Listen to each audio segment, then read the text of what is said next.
what's left of chair people tonight. So. You got me. Can I do this? Yep. Knock yourself Let's out. dance. I pledge allegiance to the flag of the United States of America and to the republic for which it stands, one nation, under God, indivisible, with liberty and justice for all. Could you please remain standing for just a moment of silence for Paul Landry? He's been a close friend of Prospect Mountain High School and his recent loss. I'd like to commemorate it. So.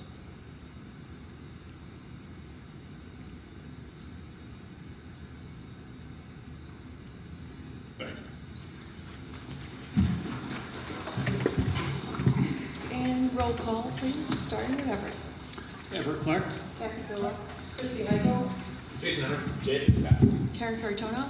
Bob Cullison. Heidi Duper, Eliza Drollet, Lila Atkins. Pam McLeod. Chris Argyropoulos. And we will open public input, and seeing none, we will close public input. And agenda review. Everything's fine. Anybody have any additions, changes? I'm just wondering if we should move the search committee to the end, because it will be the kind of non-public where some people will stay for the beginning of it and then will be excused. So it might make sense. It's not gonna, I don't think it will be long unless, well, I don't know. Okay. Does that make sense? Yeah, I think Lila was intending to do that when she got ready to make the committee report. So, Okay. So Leather, so you want to move non-public Yes. all the way to the very end? No, just do, and then Lynette can go home. Okay.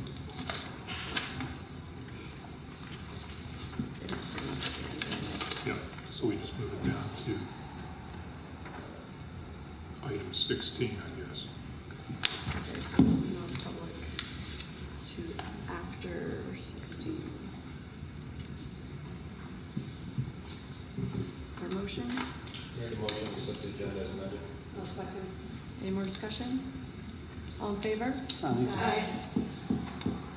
Make a motion to approve the minutes of January 8th, 2018.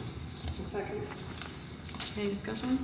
so I know about this up last time, but it happened again. On page 4, my last name's spelled wrong. No. There's no U. Like those extra letters. She writes her names. It's- spelled correctly. She'll let It's fine on one though, Liza. That's You're a little feisty tonight. Oh, they added you to your name. Any more discussion? All in favor of accepting the minutes as amended? Aye. All right, moving on to reports. We'll start with student rep. All right, good to be back. Go Pats, by the way. All right, so before starting, I'd like to thank the board, as usual. January had a lot going on, especially for arts and athletics. This report will go over clubs, athletics, and then finally general school news. Late last month, a select group of PMHS band and chorus students were invited to the Lakes Region Music Festival, where they helped to put on excellent performances for concert band, jazz band, and chorus. Later this month, senior Garrett Smith will be attending the Jazz All-State Festival at Pinkerton Academy. This will be his third year doing so. In the meantime, band and chorus will keep preparing for their spring concerts. Student Council finally hosted their Christmas Bash games last month after being postponed from the month before. Despite the setbacks, the event was a success and an excellent way for students to blow off steam prior to midterms. Student Council is currently preparing for Winter Carnival, which will be later this month. The Bob Robotics team is still in build season and has about 2 weeks left to finish the robot for competitions. FBLA President Jordan Inglesby has been asked to speak at the NH State President's meeting and share what Prospect's chapter is doing, as our chapter is setting itself apart from the other chapters in competing in fundraising. She was the only chapter president asked to speak. Now for athletics. Boys varsity basketball is currently at 2 wins and 10 losses. Girls varsity basketball is currently at 6 wins and 8 losses. Unified basketball is currently at 0 wins and 4 losses. For indoor track, senior Justin Perrin recently finished 4th place for shot put at the NHIAA Division II State Championships. For The swim team, sophomore Trevor Smith, qualified for 5 events at the weekend state meet. Swimmers are only allowed to compete in 2 events. Trevor will compete in the 50 free and 100 fly. For upcoming senior nights, girls basketball is February 15th at 6. Boys basketball on the 21st at 6. And Winter Spirit, or cheerleading, will have theirs also on the 21st at 6. All right, last but not least, school news. The annual Penguin Plunge was last Saturday, where volunteers braved the cold Atlantic Ocean to raise money for Special Olympics. So far, they've raised over $3,600. Now for the Scholastic Art and Writing Awards, which were announced at the last Good News Assembly.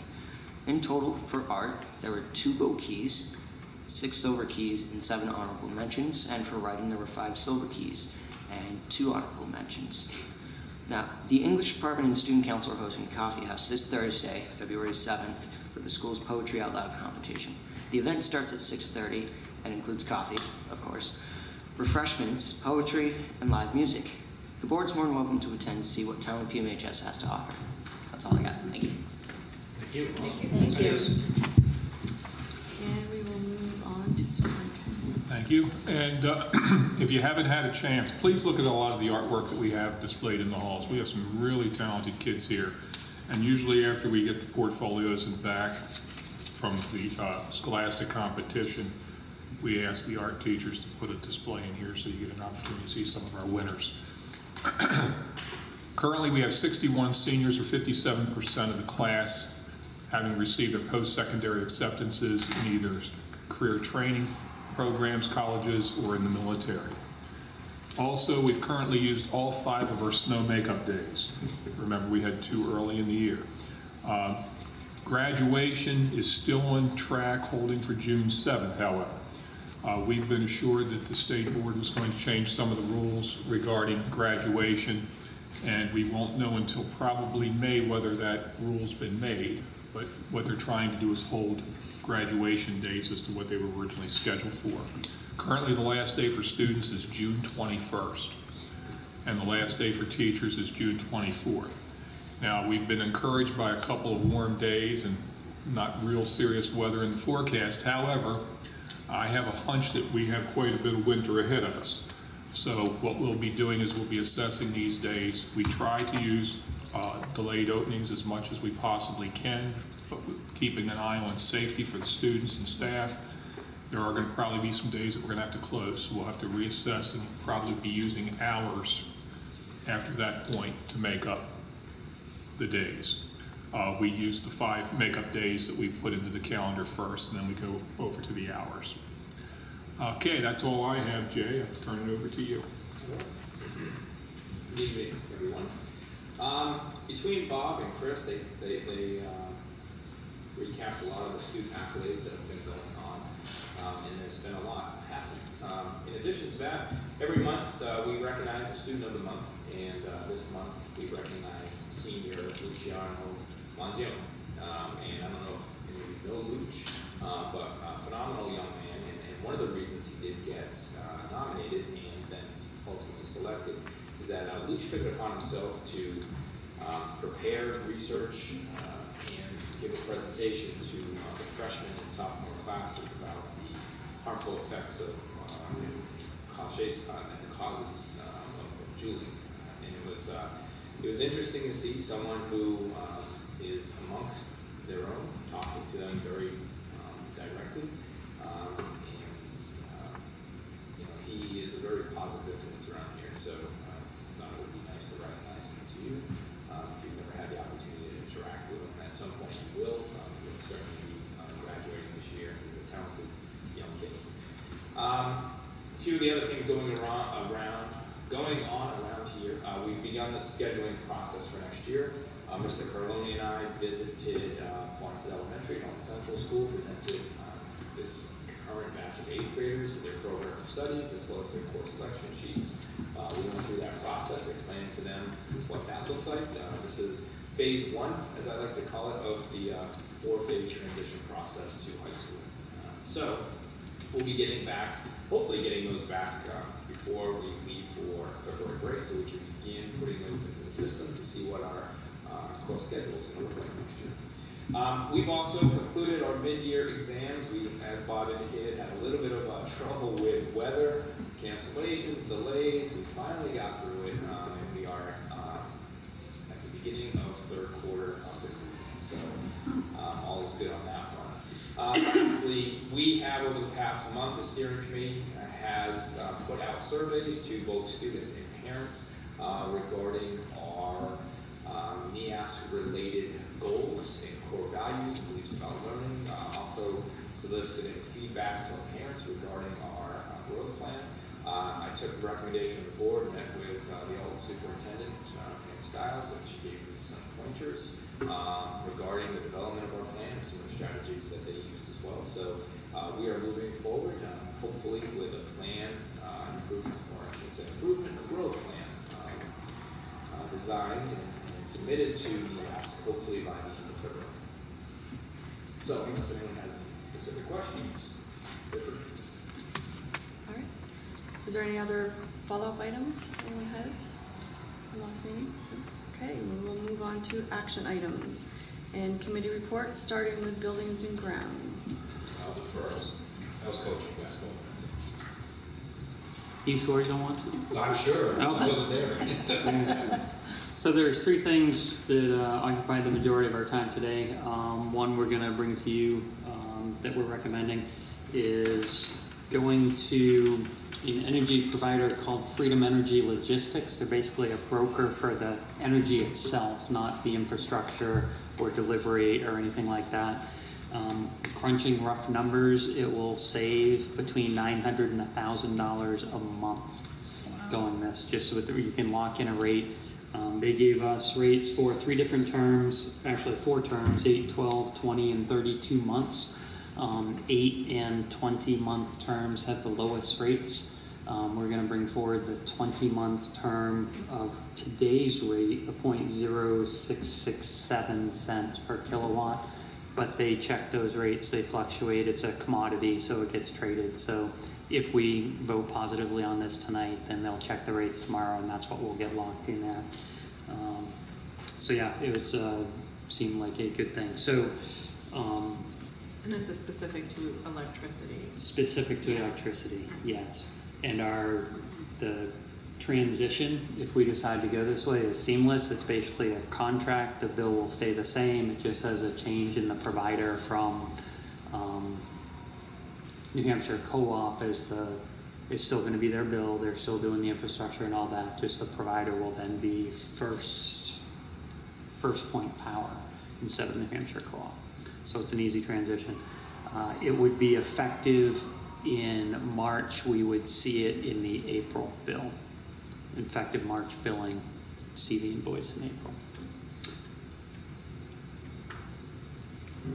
So did you mention you're going to bring something forward for a vote tonight? Yes, so, do I do that? I suppose I could do that. Do you want to do it now or later? We might as well do it now. Okay. It's not on the agenda otherwise, so. Yeah, so I would make a motion to enter a contract with Freedom Energy Logistics for 20 months at the current rate as of tomorrow when they review it, which will be approximately 0.0667 cents per kilowatt hour for a 20-month term. I'll second that. Any discussion? I think we wanted to add to that giving Heidi authority to sign the contract so we can get right. it locked in. Yeah, so the contract, if it goes, great point. So I'll amend my motion in a second, if I can.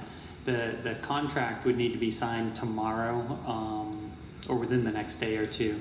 And we'd like to give Heidi the authority to be able to sign that contract from our end. So could I amend the motion to add having Heidi Duford have authority to actually sign the contract? I'll second. Okay, discussion?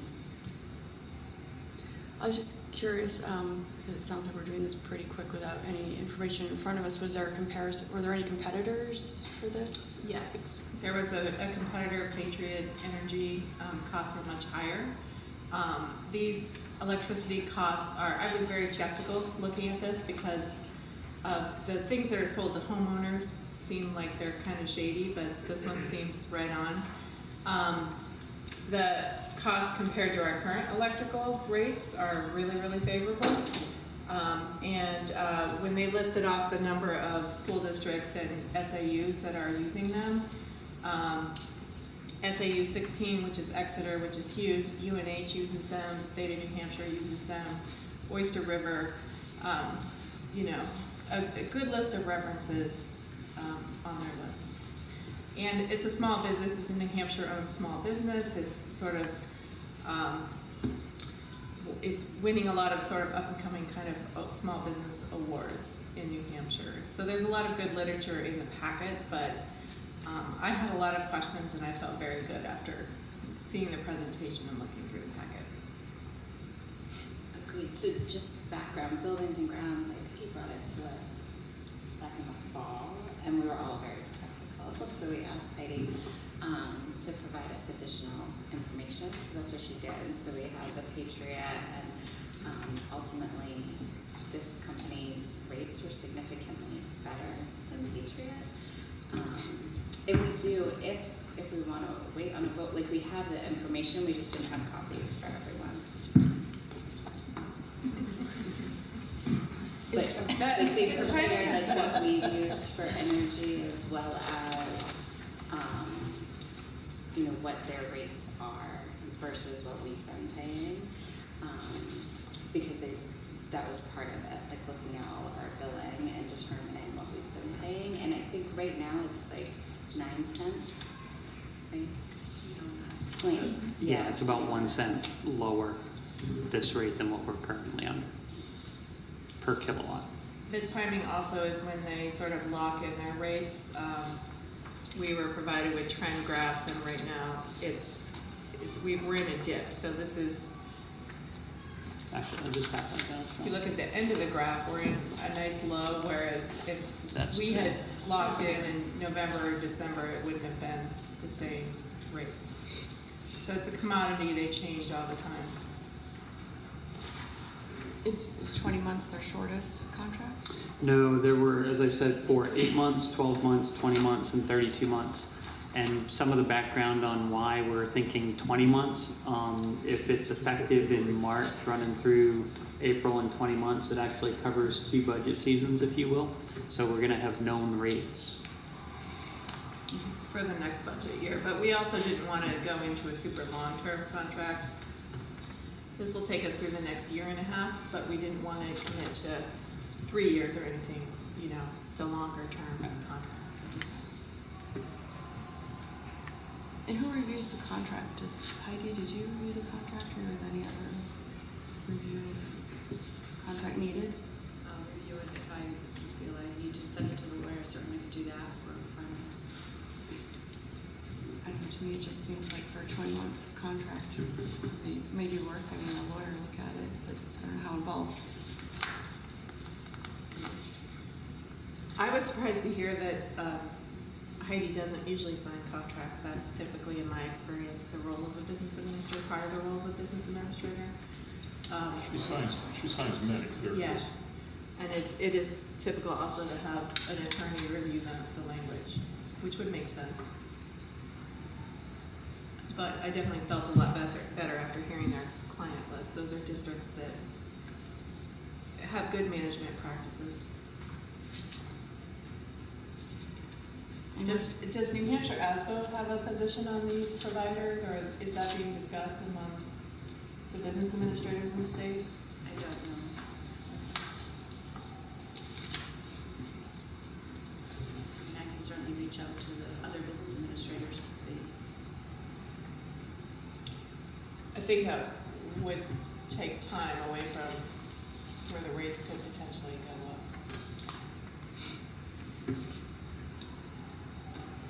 I know it's not uncommon for schools to log in to a contract similar to this. So you were comfortable with the contract language as far as it being typical?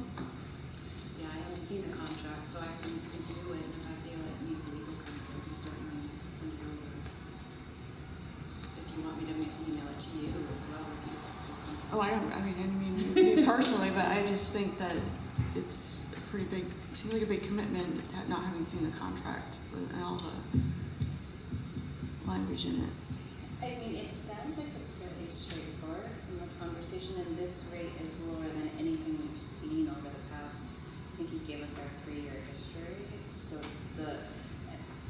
it's really all upside in terms of locking in that rate. Like, I don't think it's projected that we're going to see rates lower than what they're offering.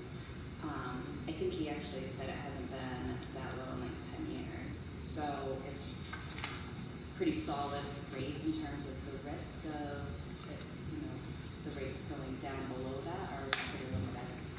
And electrical rates are seasonal, as that one graph showed, and we're at the point of the year where electrical rates are at their lowest peak.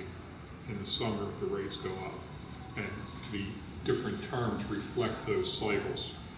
If you went with the 8-month, it's a relatively low cost because you're only going into the summer and then you're going to lose it. So the 12-month takes you through the summer, so it's a lot more than the other two. So the next one, the next cheapest one, the next most beneficial one is the one that's 20 months because that takes you through a winter, a summer, and a winter. So you've got 2 seasons where it's at its lowest peak, and that's why the price is as low as it is. So that was what also kind of compelled us to look at the 20-month as being the best deal. The 3-year is one of the higher rates because they're projecting it out further in the future. Now the idea would be that in 20 months we would determine whether or not we wanted to re-sign or we wanted to get bids from Patriot and the current provider, or our current provider, which is New Hampshire Electric, and see which one can give us the best rate. So, the 20-month term basically is a realization of $900 to $1,000 a month in savings. So that's what we're having to ask ourselves is, do we want to vote on a $900 to $1,000 a month savings? The service is the same, comes through the same, it'll still arrive here, the billing will still be through New Hampshire Electric Co-op. They'll be the deliverer of the service. They're just not the originator of the electricity. So we're buying it from a different source. Any more discussion? I also asked if it took business away from the co-op, because I can imagine that it's a local business, it employs a lot of our locals, and I can imagine that if we took a lot of business away from them as a commercial organization or, a larger organization, then potentially it could affect homeowners, but it doesn't do that. They're still delivering our electricity and they're still getting those fees. It's just the supply comes from a different place, so it's got lower fees. I guess I'd just like to amend the motion to include a thorough contract review by Heidi, and if there's any unusual language, to bring it back to the board. So do you want to amend your motion so we don't have to do a motion? You can do it. Can I amend the motion as stated? Correct. Got it. You second I'll second it. Any more discussion? All in favor? it? Any opposed? It's unanimous. Second thing we discussed was actually the oil bids, but that's on the agenda under action items, so if you want to wait on that one. I'm sorry, say that again? The oil bid, we need to ratify the poll that we took, but it's under action Yeah, we'll items, so just if do you want that to wait. as it is on the agenda. You want to do that now? We'll do that as it is on the agenda. Okay. So the third one that we talked about was the HVAC and the different bids that were out. Jason, I think you have more history on the original one, because I missed a meeting back when they were talking about the auditorium.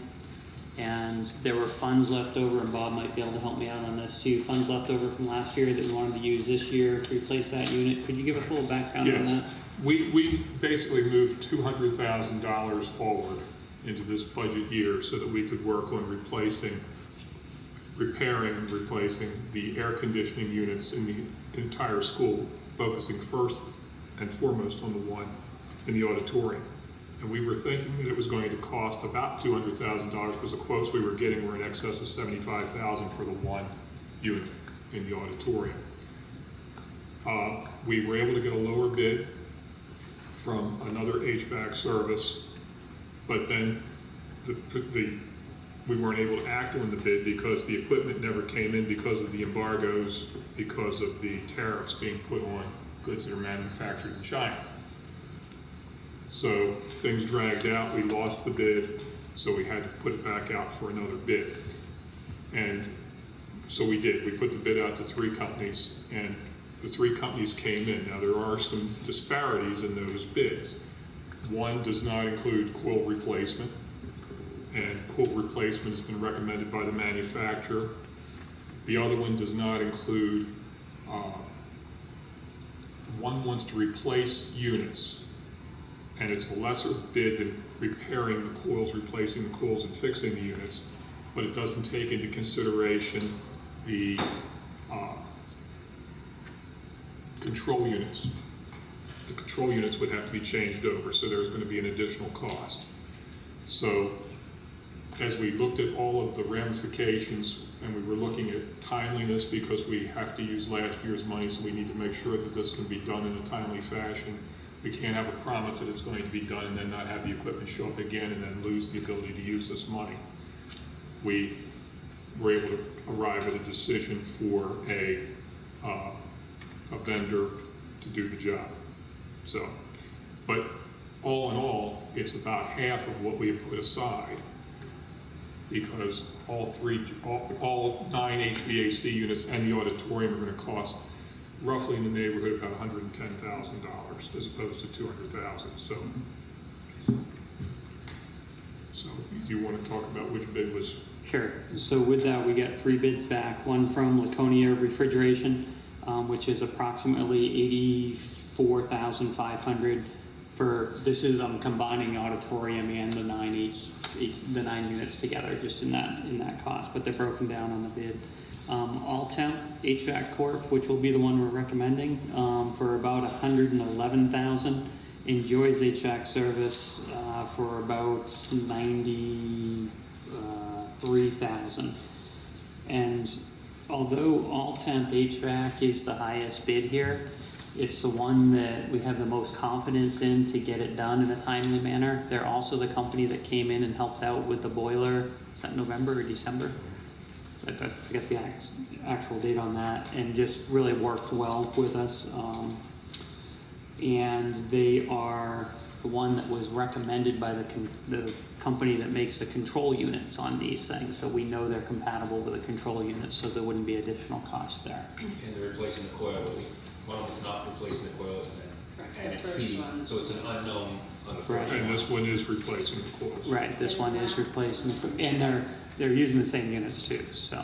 The last one was the one where they were giving us new units, and the other thing he mentioned is you never know, like oftentimes if you take off a unit and put one on, there's roof issues as well, just because or ceiling issues. Because So, they're in this. as well as we're not sure if it would be compatible. So really, the All-Temp was the quote that fits our needs fully, and the other 2 gave us different offerings that weren't exactly what we were looking for. And there definitely wasn't the confidence in either one of the other 2 to get the job Joey was done. the one that like backed off last time. Right. Right, there's communication issues and issues with Joyce.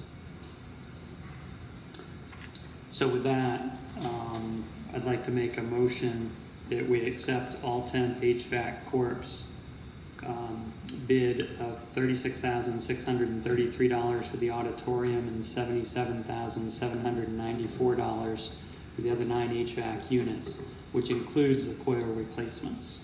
Second. Any discussion? All in favor? Aye.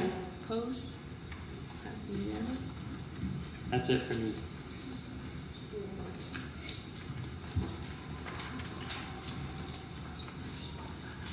Okay.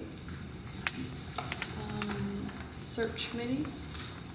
Do you want to just make the motion to move it to non-public, though? You don't need to just. You want to do any public? Okay, I'll Or just do you have say anything- quickly for the record that we conducted interviews. We had chosen 6 people, 5 people we interviewed, the 6th was a no-show. And then we had discussion about what we want to bring forward to you tonight, which we will do in non-public. Okay, do you want to make the motion to move it to non-public under, You already did, actually. We did, yeah, we did that. You did. We did it under the agenda review. okay.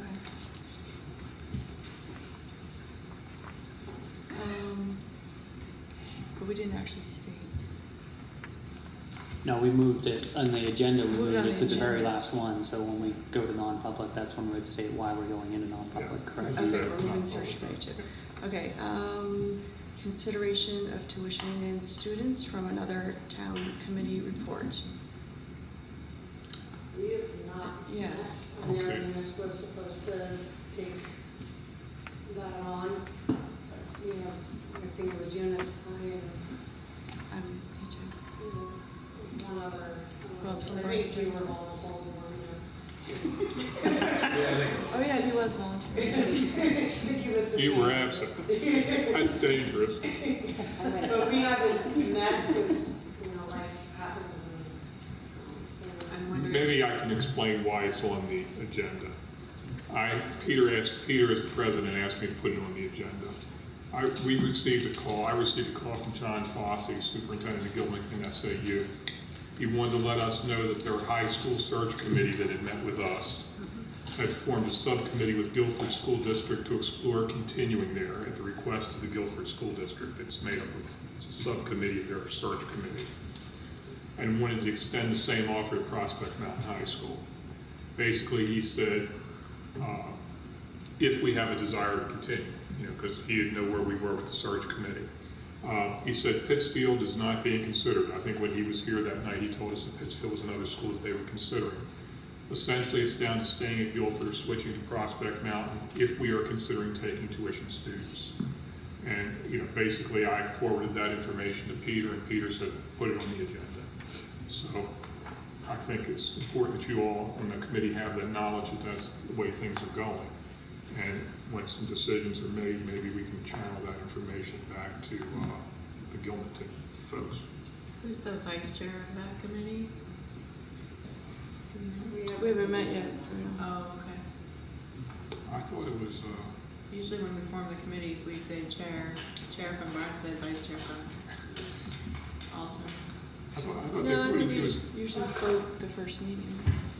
I was gonna say, I think the only 4 people that were on it were Karen and I, Eunice and Jason. I make a motion to chair over there. I think Glenn said house Barnstead chair, has to right? chair. Yeah, Barnstead. So did you just move, you wanted to be So then chair? I am. He's raising his hand. I'm just wondering if somebody can step up, you know, for a bit. This is probably time sensitive and, you know, give Eunice some time and then when she's ready, you know. All eyes on you, Jason. Way to go. Whatever you need me to do. Well, we'll need to schedule meetings, so. Was there not an alternate? Because we formed this the same time we did the search I committee. just have and- 4 in my notes. There was an alternate. I think it's probably me. You are the alternate. Because I'm the alternate on whatever committee you were put on. he remembers it from the night Yeah, he we wasn't like- here. No, I was there. I was put on the alternate, what committee you were on? The superintendent search. I'm the alternate for, I remember that. and you're the alternate this week. So. Oh, actually, backup Everett, backup Eliza, so I did write it down. Yeah. Everett was not there. You weren't here either. Validation. But I'm from Alton, so that He's won't. the other alternate. So am I hearing that we have to have a meeting? No, I mean, That's for you all to decide. if we're discussing it, we actually discuss, we Before, discuss that's this. probably it. Well, it was the board, I mean, should we take Should a we- vote here to board if we're in favor of moving forward? Because I will make a motion. And then, I make a motion that we move forward with exploring opportunity for tuitioning students in. Second. I think we already did already that. did that. That's why we have a committee. That's why. Right, So- But they want, But Right, but this Gilligan would- is looking for feedback, and I think that's what his motion is intending, is for us to send the feedback. send back to feedback you. that we are still intact and want to move forward. Do you want And they'd to, do you like want to to join form the- that subcommittee, I guess is what they're asking. So should I tell them one of you will be in contact with him to talk about whether they want to have a couple of their board members come over? Jason will be in She contact. says yes. Okay, I mean, I don't think it's anything we have to vote on, I just have to give some information. If you need information, I will make a phone call. Glad to. Perfect. Got that one? So, for my clarification now, who's on that committee? You are. You're an alternate. You're an alternate. And the chairman. I'm an alternate and the chairman. You're an alternate chairman. Gotta be on your toes. Having just gone through Chrissy, the Jason, Karen, And Eunice. and Eunice. Okay. Okay, so final word is Jason's gonna get in contact with Gilmerton after Yes. Bob gives him the information to say, yes, we do want to form the subcommittee. Looks And then we'll all like they don't talk and wanna we'll back out figure out a after time this meeting. to meet before that. They can't hear. Okay, Yep.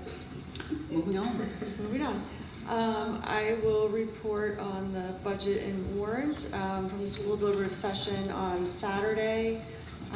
It was not changed in the deliberative session, so it went forward as presented because the JMA committee had already accepted the budget and voted for it as presented. So that is moving on to the voters, as is the warrant, which was really only the field to do with Prospect. Okay, action items. Next thing is the oil bid. And this is just affirming the email votes. You want me to speak? Sure. Scott Isbell, who is in charge of our consortium, came with 3 bids to the consortium. Rhymes had come in at 2.489, Stafford Oils came in at 2.244, Irving Energy came in at 2.22075, which is what the consortium accepted. So we've done business with Irving, we like Irving, and so that's what we're moving forward with. So we just need you to ratify me accepting the bid on behalf of the school board. Make a motion that we accept the make a motion that we approve this. Ratify the acceptance of the old bid. Right, thank you. I'm like, I keep putting all the words in there. It's not helping. I make a motion that we ratify the acceptance of field bid. Second. Yeah, we're ratifying the poll that was done, Right. essentially. Right, did we accept it? No, you gave Heidi permission to accept it on your behalf. So now you have to Now you need to accept accept the oil bid. it. Somebody else should make a motion. I'm messing them up. Make a motion to accept the oil bid as presented. Okay, but I think we also need to ratify the poll that was done. What was That's the what I was poll? trying. Oh, yeah, Conflict? usually when we There was a- ratify the poll, we go through and vote Yeah, again. there was a Yeah. poll. The poll that was done by email. Okay, Yeah, 'cause I we think go we just around need to the- ratify that to now. give Heidi permission to do the acceptance, need to do that first. Because the poll was not to accept the old bid, the poll was to give Heidi permission to accept. Right, but we need to ratify the poll with a vote here to say Okay. that we did it, as far as I know. And then we'll ratify the bid, so. Good So your catch. motion was good, then? Your motion was to ratify the poll vote. Correct. I second. So, let's ratify the poll vote. Name I've or, got it in order. She's Just got it in ratify the order. vote I did in order. name or yes? Just say yes. Yes. Or whatever you voted. I shouldn't say yes. Whatever you actually voted. Yes, second time. Yes. Yes? Yes? Yes. Yes. Yes. Yes. Okay, so now we need a motion to accept the bid. I make a So motion moved. to accept the oil bid. That Second. is already accepted. Any discussion? A second. I already did. No, I read it. We're moving on. All in Discussion. favor? Aye. Any opposed? Okay. Oh, we did it. I can't can't wait to read. That was just getting That was a painful, tough one. Jason, sorry. Deputy Treasurer. Yeah, with the passing of Paul Landry, he was our deputy treasurer. Basically, Gene Stone, who is our current treasurer, who signs all the checks for the school, is in pretty good health, but she has had a spell of not such good health. I mean, Paul has had to fill in for her quite a bit over this past year. So with Paul's passing, as a matter of fact, while Paul was still home sick, Jean was asking could Paul fill in for her because she had some medical procedures that she had to have taken care of. And of course, we had to say, no, Paul's also sick, and we had to make arrangements for Heidi to give the documents to Jean so that she could sign them. So there is no second person in case Jean would be indisposed at this current time, which creates a huge problem when it comes to things like payroll. Now, I know in March that Barnstead is probably going to be electing a new treasurer to do their check signing. I guess this is more of an inquiry to find out, what's going on. Do we wait till March to replace that position? And I guess the question is, what are you doing in the meantime? Is there a person who's acting as your deputy? I don't know. Assume so, because. Somebody's got to be We've signing. been getting manifest. Yeah, because Yeah, I don't know who it is. because we would have to get whoever that person is added to our banking statements so that they would be able to sign in case our signatory is not available. But does that make It seems sense like a lot for 1 month. Yeah, for 2 months. Pardon? Seems like a lot of Oh, you effort guys for 2 have a months. couple months left. Yeah. Well, that person might be running for treasurer, right? Is that a? We should find out, I guess we should find out who's running and who. Can you appoint anybody to do it for a short duration of time? Maybe you gotta go to the bank and. It's appointed with the school board How often do these checks signed? every week. One week they do accounts payable, and the next week they do payroll. I mean, Jean is doing well. She's fine. She's doing I mean, we could probably make it until April. But if something were to happen, we may be on the phone to the Barnstead office saying, help. We got to get a second signatory because the last time she was not available earlier in this year, she was out for quite a long time, and it was kind of an emergency situation. It wasn't something that, was predictable. Yeah, we had to make arrangements. There's a lot of times I had to go to her house because she couldn't travel outside of her house. Do we have a thought as to who would fill that role? It typically is the treasurer in Barnstead, but Barnstead is apparently without a treasurer at this point in time. So we could either make it the deputy who's currently there, have them temporarily added to the list, and then when the election, change it over, or it might be the same person, I don't know. Because I don't know who your deputy is. I don't I know think it either, would be but- somebody on the budget committee, probably, most likely. right? It's usually somebody that's not, No. Not, no, our treasurer's not on the budget committee, she's town treasurer. well, wait a minute, I don't understand what you're saying. The town treasurer is not on the budget committee? Mallory Teller is signing. Because Mr. Landry was chairman of the budget committee. I guess they could be, I don't think they necessarily have to be. He has been for years. Because Jean's the treasurer, I don't think she's on the budget committee. No. Oh, Marjorie Terry? That could be it. Okay, she works at town hall. That's what's signing. Okay, that makes sense. So she could find out if she's signing up to be treasurer. Because if that's the case. Well, can we make a motion, at least here now, Or as the deputy treasurer of Barnstead to sign in case needed? Just make the motion here, then somebody can reach out and make sure that they're okay with that, but at least make a motion tonight that we're saying. That'd be great, and that way we can put Whoever's the something in place. interim Yes. Because deputy. hopefully we'll never have to call them. That would be the ideal situation, but when it comes to payroll, I mean, you're talking about a matter of days that you've got to find somebody, you've got to get them put onto the signature card at the bank, and the banks were always saying, well, it takes 7 days to process this, but we can't do that by law. So I'll make a motion that the deputy treasurer of Barnstead be added to being able to sign up here. on a short basis until Second. at least. Did you second? Any more discussion? All in favor? Aye. Opposed? Okay. You gotta reach out. I'll call Donna tomorrow. Okay, we have some final reading of policies. Is the policy committee handling this, or you? Well, I can take care of it. Policy EHAB has already had its first reading here. So basically, we're asking for its second reading and final reading. Policy EHAB is about data governance and security, and we talked about that at the last meeting. Nothing's changed. It was approved, but we just have to give it that period of time to the next board meeting for the second reading in case somebody were to come forward and say there's a change that's necessary.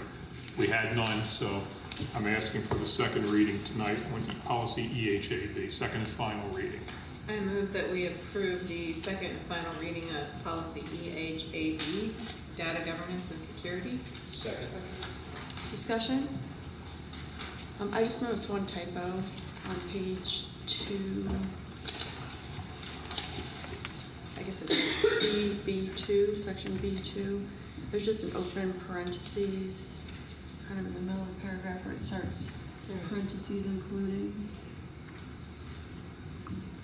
I'm assuming after information, it needs to close the What are you parentheses. talking about? Including but not limited to. Okay, yeah, yeah.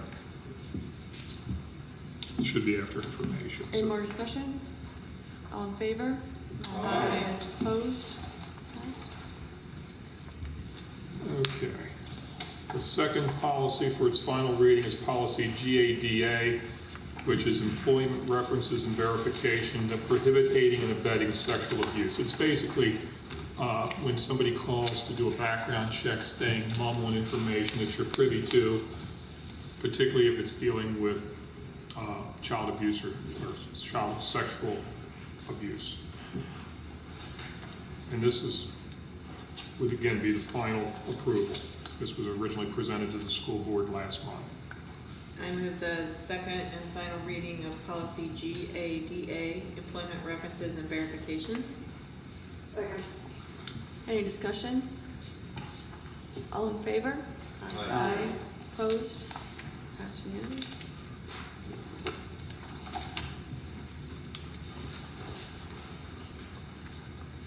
Want to keep going? Sure. Okay, we're asking to approve changes to policy IMBC, IMBCR, and IHBH. The principal had come to the policy committee and requested some changes to existing policy be considered. Basically, what now exists is that students can bring in credits, rightfully so, from other institutions and from online programs and things such as that.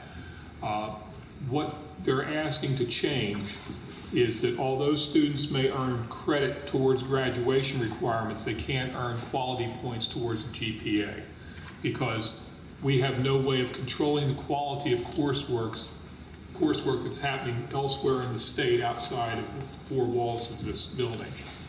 So all of these policies are very similar, but one's a regulation for the policy, so the changes are all having to deal with that idea that credit will be gotten, but quality points will not be gotten for courses that are taken outside of Prospect Mountain High School.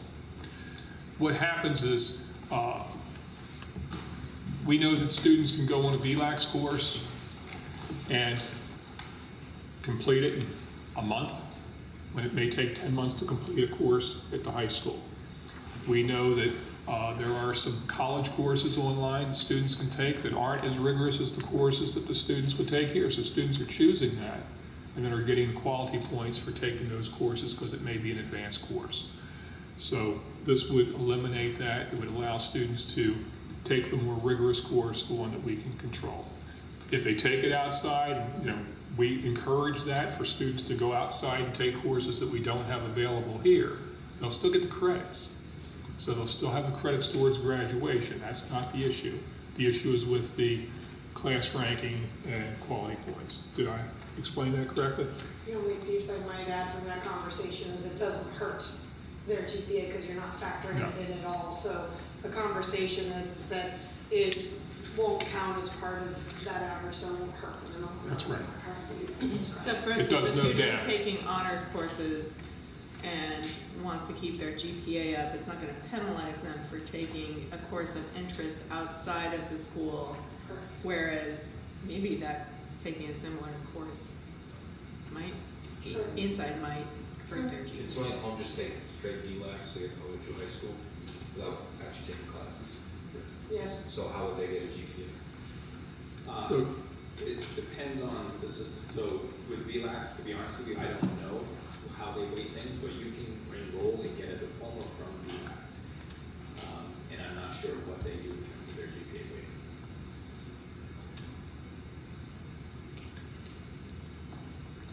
So the intent of this is to still encourage students to take online college courses, still earn college credit as well as high school credit, still offset costs by taking a college credit while they're in high school, but not being allowed to inflate their GPA while in high school. I move that we accept, are we looking for first reading or? No, this is just a First change, so this is reading? just a final reading for the Okay. changes. Changes to policy IMBC, alternative credit options. Do all three because the language is pretty much the same. Should we do one?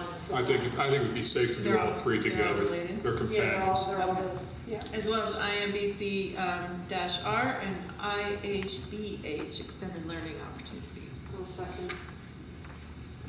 Discussion? I had one question that doesn't apply to the change, but that I saw in the policy IMBC, under the funding. I was just curious that Prospect may pay fees for expelled students of courses. What's the So- explanation for that? When a student is special education and they get expelled from school, we are still obligated to provide free public education. So in situations such as those, we would still be obligated to pay. Okay, so the may is in there because it would be the distinction if it's required by law to provide that. Correct. Any more discussion? All in favor? Aye. Opposed? Passed unanimous?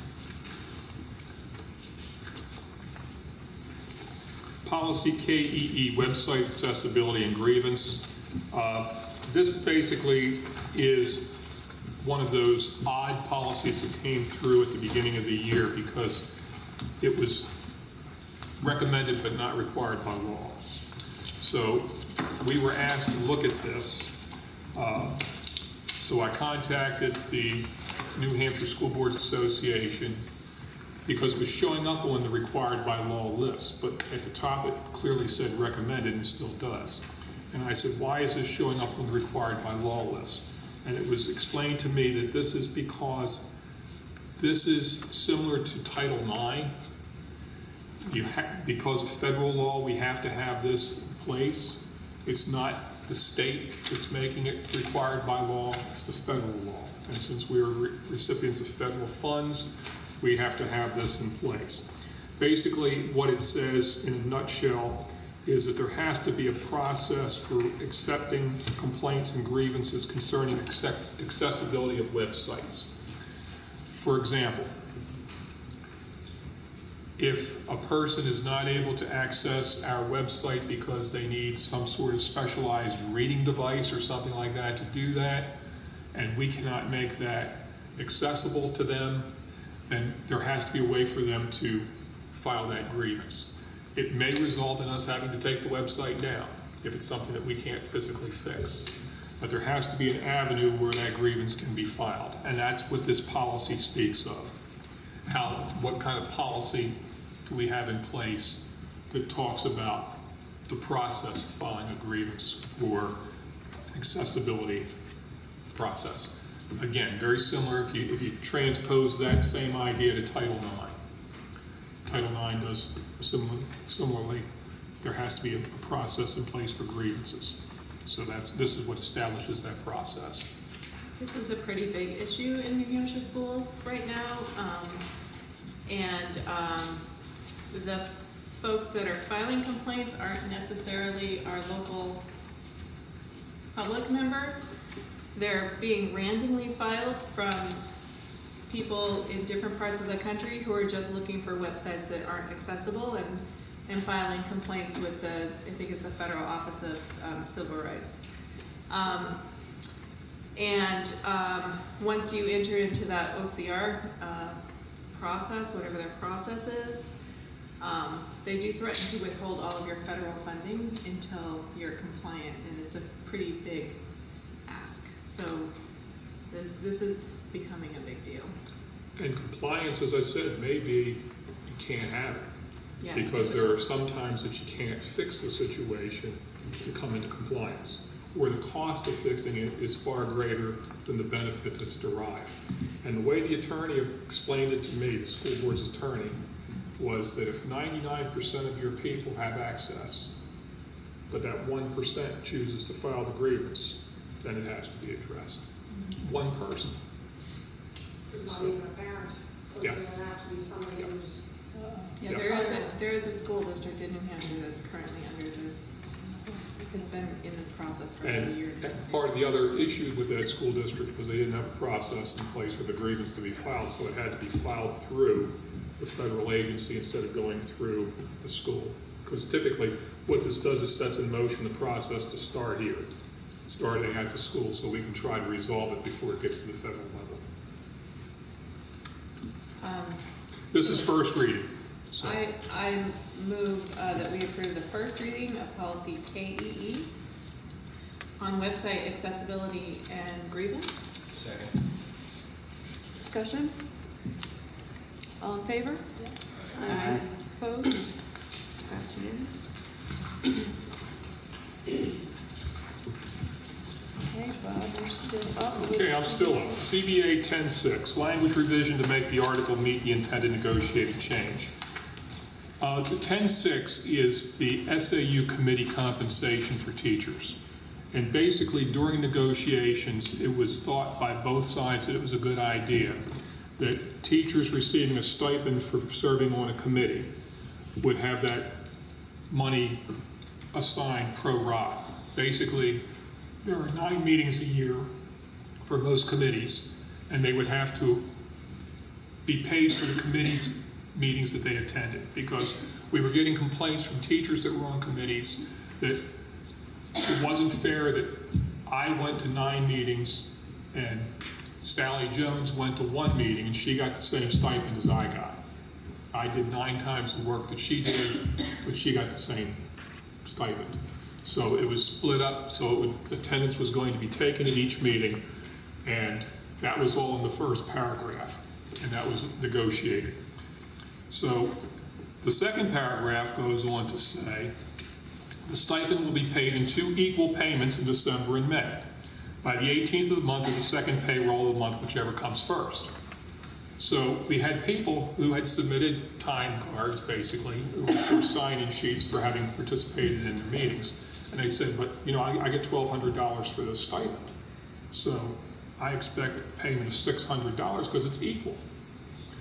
No, you went to 3 meetings, so you get 3 nights of that payment. When you do the other 6 meetings in the other half of the year, you'll get 6 nights. Yeah.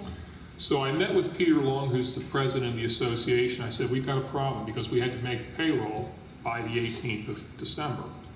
I said, how do we resolve this? So after a long conversation, he said, well, the problem is with the word equal. He said, you can't have it equal because if there are 9 meetings, you're going to have to pay for 4 and 5 or 3 and 6 or however the meetings are set up because, you know, the front time portion of the year comes a lot sooner than the last portion of the year. I said, okay, so how do we solve that? So by omitting the word equal and substituting the word proportional, we've resolved it. So he agreed. I asked him to please waive the current language, and we agreed that we would change that for the December pay. That it was, the current wording is contradictory to the intended negotiated change, and he was willing to come to a solution. But he also said, look, this is temporary. When we waive this is a temporary fix. We've got to fix this. So he said, before you leave, can you make sure that we get this done? And the way that we get this done is through a memorandum of understanding. So I would propose, or like a proposal, to set up a memorandum of understanding to change the word equal in that line to proportional to resolve the issue in Article 10.6 of it. I move a memorandum of understanding for Article 10.6 of our CBA. And basically, we're changing one word from equal to proportional. Second. Discussion? All in favor? Opposed? Passed Thank unanimously. you. I'd just like it to be on record. I appreciate that the association president was willing to sit down and work this out with me.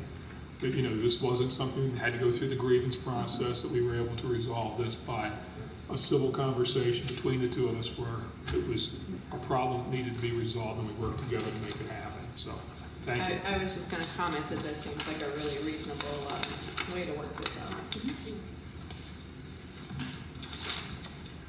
Okay, we're still on a roll. You are, you're going. Okay, then the association president approached me and he said, actually he asked to have a conversation with Jay and I, and he would like to have the administration consider modifying the calendar that we just approved by removing all early dismissal days. The reasons for removing these days are as follows. We added these days a few years ago to give faculty time to develop UBD curriculum. This was an important initiative as it was tied to NEASC accreditation. This has been completed for the most part. Therefore, the time's no longer needed.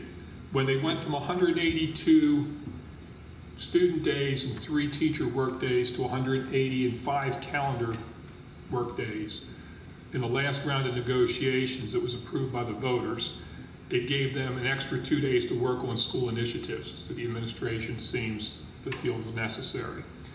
So now they have 5 days that they can dedicate towards schoolwork as opposed to 3. The move to 180 and 5 schedule was agreed upon during negotiations that included dialogue or an understanding that these early release days would no longer be necessary. And they're predicating this on when we have a half day, an early release day, students have 7 periods, but the periods are shortened to about 30 minutes long.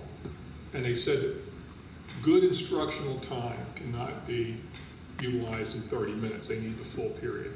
So they'd rather give up those days and use the days that they have off than to have the days compressed so that they can have that time to work in the afternoon. So I suggested to Peter, since he was making this request, that he talk to Jay, and if Jay could support it, then I would bring it to the board.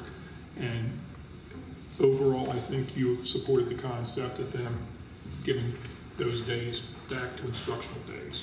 So I'm asking the board to please consider revising the calendar to remove the days, and the days would be, it's 5 of them, I believe, isn't it, Jay? 9/25, 10/23, 12/11, 2/12, and 5/13 would become full student days as opposed to early release days. They felt it was still necessary to have the early release on exams, but not for their professional days. I move that we remove the 5 early release days in next year's calendar. Second.